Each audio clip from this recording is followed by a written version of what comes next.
궁금하지만 누구도 알려주지 않는 주식 이야기 무엇이든 물어보세요. 지금부터 영구와 혜남 씨가 친절하게 해결해 드리겠습니다. 이 새해 들어서 주식시장은 매서운 혹한기를 겪었는데요. 이 조정장에서 손실을 피하지 못한 투자자들의 곡소리가 여기저기에서 쏟아졌습니다.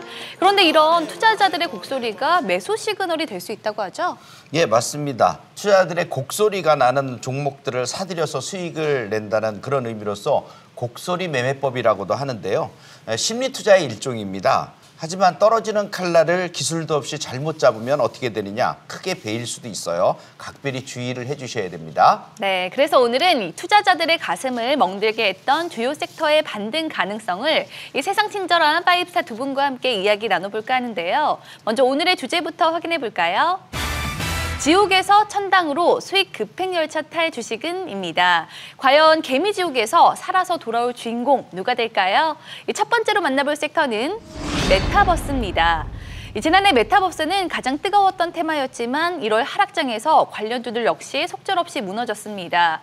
새해 최고의 유망주에서 미운 오리 새끼로 전락한 메타버스 관련주, 과연 주가 혹한기에서 벗어나서 봄날을 맞이할 수 있을까요? 두 분의 의견 확인해 보도록 하죠. 하나, 둘, 셋. 두 분의 의견이 엇갈렸습니다. 먼저 허인음 대표님 의견 들어볼게요. 네, 작년 하반기 특히 이제 10월부터 12월까지 이제 메타버스 플러스 또 이제 NFT 관련 게임주들이 좀 강세를 보였습니다. 1월 국내 증시 급락에 같이 좀 조정을 받았는데 섹터상이라든가 좀 종목상의 문제라기보다는 가장 많이 올랐던 섹터군이라서 좀 차익 실현 매물까지 같이 더 추가된 모습으로 보이고 있습니다. 지금 특히 코스닥 기준으로 해서 이제 900에서 850선 작년 저점 수준까지 내려온 위치이기 때문에 지수 조정 시 다시 또 한번 메타버스 중심으로 해서 좀 반등 시세에 충분히 열려 있다고 보고 있습니다. 네, 반면에 영구 대표님은 표정이 좋지 않네요. 네, 그렇습니다. 메타버스 산업의 개화 시기가 지금이죠. 그래서 아직은 보면은 그 플랫폼 자체도 로블록스라든가 제페토, 포트나이트 뭐 이런 정도로 국한돼 있는 상태예요. 메타버스 산업이 앞으로 모든 기업들이 추진해야 되는 대세 산업인 것은 맞아요. 다만 최근 관련주들의 급등은 너무 과할 정도로 심했다. 즉 오버페이스를 갖다 했다는 얘기죠. 따라서 후유증을 낳고 있다라고 보는 것이 맞겠고요. 메타버스의 대표주들을 보면 네이버, 카카오를 비롯해서 NC소프트까지 포함을 하면 우량주들도 포함이 되겠지만 그 외에 자이언트 스텝이라든가 위지윅 뭐 이런 VFS의 그 기반의 리얼타임 회사들도 있거든요. 덱스터라든가 YGM 게임즈, SN 같은 종목들도 다 포함이 되겠지만, 근데 이 중에서 최고의 주도주 그 자이언트 스텝을 보면 10,000원에서 86,000원까지 올랐었어요.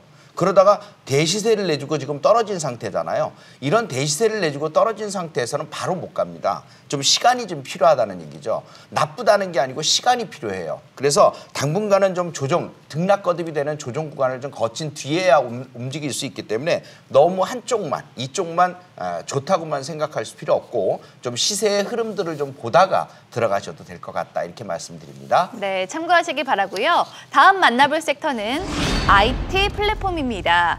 대표적인 종목이죠. 네이버, 카카오의 경우 이 계속된 하락에 투자자들 사이에서는 이 계속되는 물타기에 이러다 대주주 되겠다는 우픈 얘기까지 나오고 있죠. 이제는 좀 오를 때도 되지 않았나 싶기도 한데 과연 시들어버린 주가에 활기가 찾을 수 있을까요? 두 분의 의견 확인해 보도록 하죠. 하나, 둘, 셋. 두 분의 의견이 조금 엇갈리는 것 같아요. 이유 먼저 들어볼게요. 네, 아직은 좀 신규 매수는 좀 부담스럽다고 볼 수가 있겠습니다. 우선 이번 주 카카오가 좀 실적 발표를 통해서 작년 매출 6조 돌파, 또 영업이익도 6천억 육박으로 인해서 최근에 좀 문제가 됐던 이벤트 해소로 해서 좀 단기 반등은 주었습니다.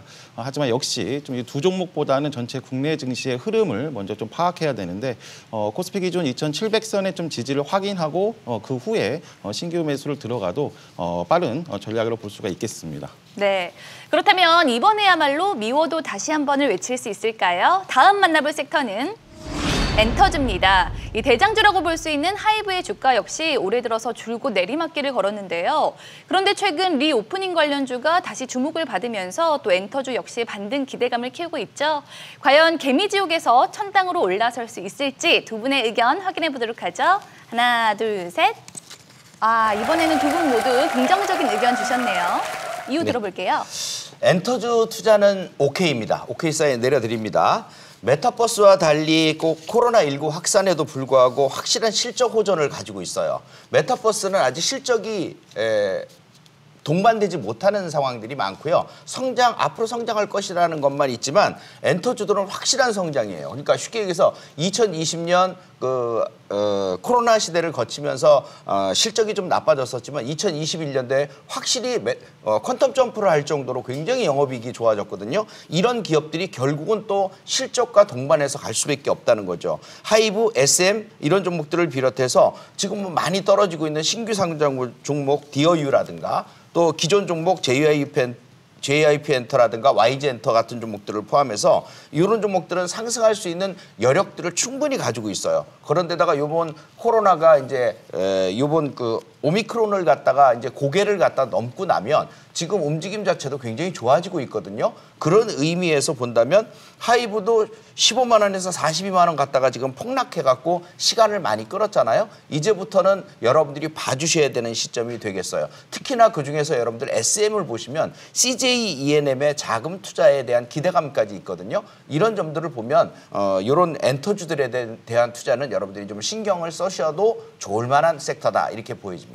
네, 이 주식 투자에서 싸다는 것만큼 매력적인 것도 없지만 잘못 매수했다가는 바닥, 지하실이 아닌 벙커, 또 땅굴까지 있다고 하죠. 낙폭 과대주에 대한 현명한 접근 방법 없을까요? 대시세를 보인 종목들이 있어요. 뭐 5배에서 10배 이상 올라온 종목들이요. 그런 종목들은 대체적으로 보면 1년에서 1년 6개월의 시간 싸움이 좀 걸립니다.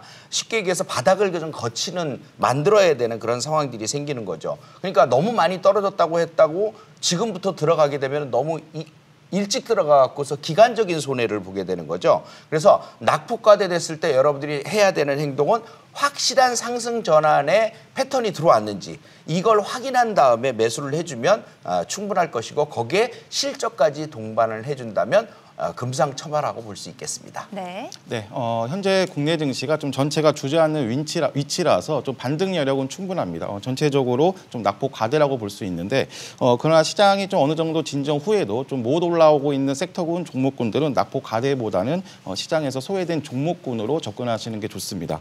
그 라인 기준으로 해서는 코스피 2850선, 또 코스닥 기준으로 해서는 950선까지 1월 급락에 대한 최소한 기술적 반등이 올라왔음에도 같이 올라오지 못하는 종목 섹터군들은 오히려 비중을 덜어내는 전략이 유효하겠습니다. 네, 이 파이브스타 두 분의 의견 참고하시기 바라고요. 방송 외에도 주식 정보를 만나볼 수 있는 방법이 있다고 하죠? 네, 카카오톡 채널에서 파이브스타를 검색한 후에 친구 추가하시면 다양한 주식 정보들을 간편하게 만나보실 수 있어요. 네, 그리고 또 다른 참여 방법이 있죠? 네, 유튜브 SBS 비즈 증권 필살기에 댓글로 남겨주시면 저희가 친절하게 해결해드리도록 하겠습니다. 네, 저는 곧 이어서 스탁 골든벨로 다시 인사드릴 테니까요. 채널 고정해주시고요.